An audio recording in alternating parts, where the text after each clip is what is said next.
All right, Miles, we are contractually obligated because you are married to a University of South Carolina alum to talk about the South Carolina Gamecocks and the incredible finish they had to their season, knocking out two top 10 teams to finish out the year.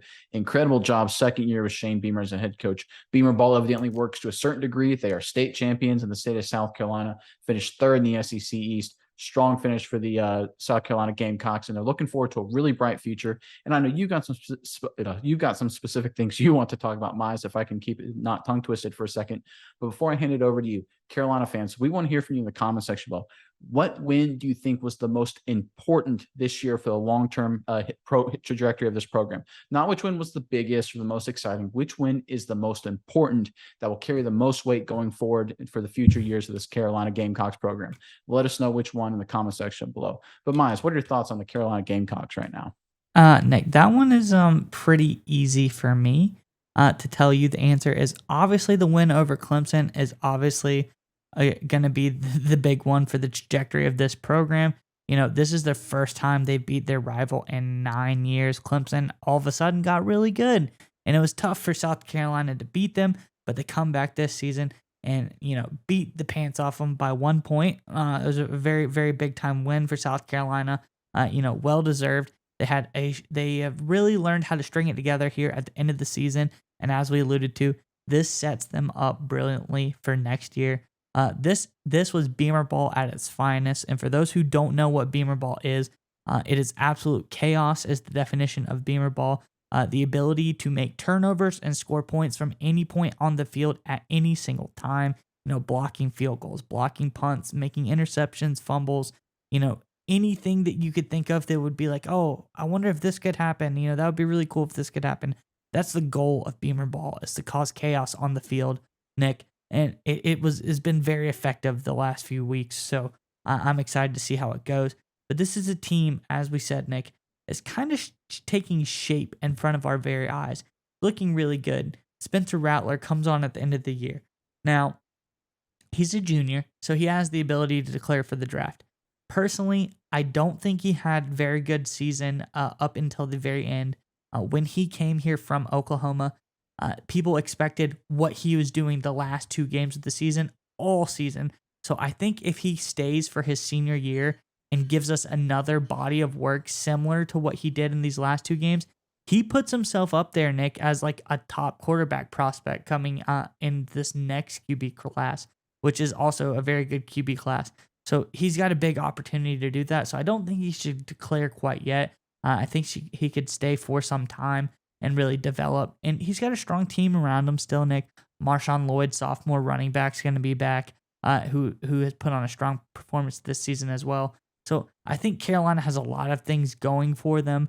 And I just think as a program, they're really starting to see. I think Shane Beamer is the right coach for this program, since probably the best coach that's been there since Steve Spurrier had left. Yeah, I think you're 100% correct there. The way it's trending right now, and according to 24/7 Sports, right now the South Carolina Gamecocks have the number 15 overall recruiting class in 2023. So you're seeing the performance on the field plus the strength of that recruiting staff.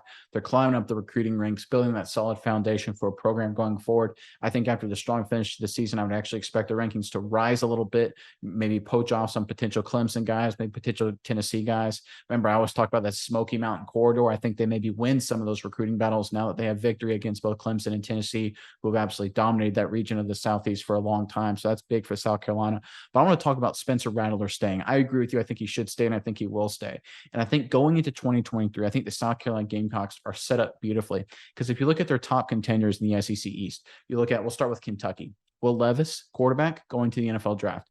How about Florida? Anthony Richardson, quarterback, going to the NFL draft. You got Georgia, Stetson Bennett. I don't think he'll get drafted, but he's 38 years old now. He's done playing. He's done. He's out of there. Georgia's going to have a new quarterback. Tennessee, Hendon Hooker. He's done, obviously. Hopefully his knee injury, hopefully that doesn't derail his future plans. But again, he's done. He's out of Tennessee. They're going to need a new quarterback. So South Carolina going into next year is going to be the most quarterback stable team out of any of the contenders in the SEC East. Now, look, I know Georgia's going to be great. I know Tennessee has a lot of weapons. Florida's always got a lot of players, so it's not going to be a cakewalk. But going into next year, I think Carolina is actually in the strongest position and the most important position, and that's, of course, the quarterback position going forward. And I think that puts Carolina in a strong position, buoyed by a better than expected recruiting class. I think it's only going to get better. I think we're seeing a Carolina Gamecocks program that is rapidly on the rise. I think a lot of credit needs to go to Shane Beamer and the staff there, as they've done a great job slowly building the foundation. I think they're set up for an absolutely massive 2023.